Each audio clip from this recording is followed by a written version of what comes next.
आजच्या या सविस्तर विश्लेषणात आपण पाहणार आहोत 20व्या शतकातील एक भयंकर साखळी प्रक्रिया, ज्याला आपण डॉमिनो इफेक्ट म्हणू शकतो.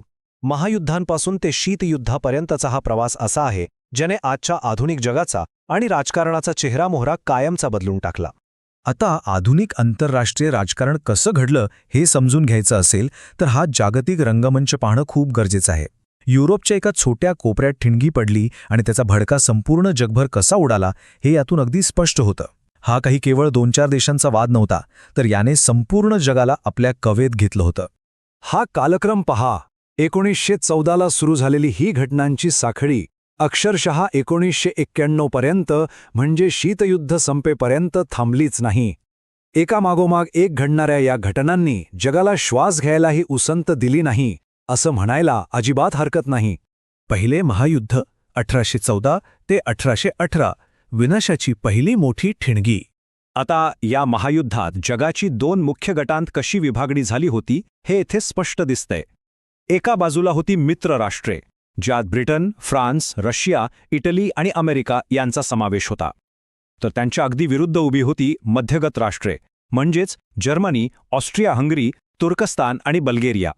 या जागतिक गटबाजीनेच हा संघर्ष अक्षरशः पेटवून दिला. थक्का करणारी गोष्ट म्हणजे या युद्धाचा पसारा. युरोपियन देशांच्या या भांडणात त्यांच्या वसाहतींमधील लोकही ओढले गेले. आता हेच पहा ना, पहिल्या महायुद्धात लढणारे हे भारतीय सैनिक. या संघर्षाने खऱ्या अर्थाने जगाच्या कानाकोपऱ्यातून लोकांना युद्धभूमीवर खेचून आणलं होतं. बरं, या महाविनाशाचा परिणाम काय झाला तर तो अत्यंत भयानक होता. जीवित आणि वित्तहानी तर प्रचंड झालीच, पण ज्या देशांचा युद्धात थेट सहभाग नव्हता त्यांनाही याचे मोठे आर्थिक चटके बसले.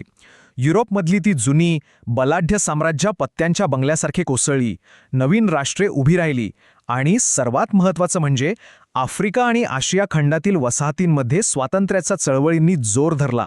2 महायुद्धांमधील काळ आणि राष्ट्रसंघ म्हणजेच लीग ऑफ नेशन्स, पुन्हा असा महाभयंकर विनाश होऊ नये अशी सर्वांचीच इच्छा होती. म्हणूनच सर्व राष्ट्रांनी एकत्र येऊन या राष्ट्रसंघाची स्थापना केली.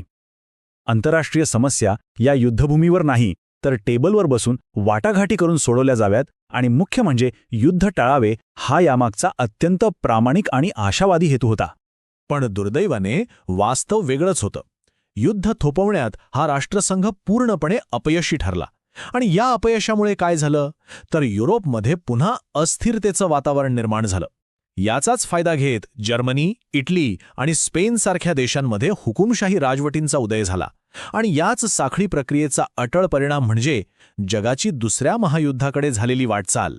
दुसरे महायुद्ध 1939 to 1945, विनाशाचा पुढचा आणि अधिक भयंकर अध्याय. पहिले महायुद्ध विनाशकारी होतंच यात शंका नाही, पण दुसरे महायुद्ध ते त्याहूनही अधिक संहारक आणि व्यापक ठरलं. सर्वात मोठी आणि भीतीदायक बाब म्हणजे या दुसऱ्या युद्धात अत्यंत प्रगत तंत्रज्ञानाचा आणि आधुनिक शस्त्रास्त्रांचा वापर करण्यात आला. विनाशाची पातळी यामुळे अनेक पटीने वाढली होती. या दुसऱ्या महायुद्धाची व्याप्ती खऱ्या अर्थाने अवाढव्य होती. पहिल्या युद्धाच्या तुलनेत इथे मित्रराष्ट्रांच्या बाजूने लढणाऱ्या देशांची यादी कितीतरी मोठी झालेली दिसते. ब्रिटन, फ्रान्ससोबतच आता Australia, Canada, New Zealand, Bharat, Soviet Russia, चीन आणि अमेरिका हे सगळे एकत्र आले होते. तर त्यांच्या विरोधात अक्षराष्ट्रांच्या गोटात जर्मनी, जपान आणि इटाली हे प्रमुख देश उभे होते. अणुयुगाची सुरुवात, तंत्रज्ञानाचा सर्वात भयानक टप्पा. 6 आणि 9 ऑगस्ट 1945 मानवी इतिहासातील या बहुधा सर्वात काळ्या तारखा आहेत. युद्ध संपुष्टात आणण्यासाठी अमेरिकेने जपानच्या हिरोशिमा आणि नागासाकी या शहरांवर अणुबॉम्ब टाकले. या विनाशकारी तंत्रज्ञानाने युद्धाचा शेवट तर झाला, पण संपूर्ण जगाला एका नव्या आणि अत्यंत भयानक अशा अणुयुगाच्या उंबरठ्यावर आणून उभं केलं. अखेर युरोपमध्ये जर्मनीचा पराभव झाला आणि आशियामध्ये जपानने शरणागती पत्करली, ज्यामुळे हे युद्ध संपलं. पण त्यानंतर काय तर पहिल्या महायुद्धाचीच पुनरावृत्ती. संपूर्ण जगावर पुन्हा एकदा एक महाभयंकर आर्थिक संकट कोसळलं आणि कोट्यावधी लोकांचे जीवन अक्षरशः उद्ध्वस्त झालं. शीतयुद्धाची पहाट प्रत्यक्ष युद्धाकडून एका नव्या वैचारिक तणावाकडे. थक्क करणारी गोष्ट म्हणजे तब्बल 46 वर्षे दुसऱ्या महायुद्धानंतरचा 1945 ते 1991 हा प्रदीर्घ काळ एका नव्याच प्रकारच्या तणावाने व्यापलेला होता, ज्याला आपण शीतयुद्ध म्हणतो. इथे प्रत्यक्ष युद्धभूमीवर गोळ्या झाडल्या गेल्या नाहीत हे खरंय, पण दोन महासत्तांमधील तो तीव्र वैचारिक संघर्ष आणि शस्त्रास्त्रांच्या जीव घेण्यास शर्यतीने जवळपास 4.5 दशक संपूर्ण जगाला वेठीस धरलं होतं. या संपूर्ण ऐतिहासिक प्रवासाचा मागोवा घेतल्यानंतर आजच्या आधुनिक जगासमोर एक अत्यंत गंभीर आणि विचार करायला लावणारा प्रश्न उभा राहतो. हुकुमशाही राजवटी पुन्हा डोके वर काढून नयेत म्हणून नेमकी कोणती काळजी घेतली पाहिजे, आणि केवळ कागदावर नाही तर खऱ्या अर्थाने आंतरराष्ट्रीय शांतता कशी टिकवता येईल, या प्रश्नांची उत्तरे शोधणं ही आज काळाची गरज आहे. कारण पुन्हा एकदा इतिहासाची पुनरावृत्ती नक्कीच परवडणारी नाही. यावर विचार नक्की व्हावा.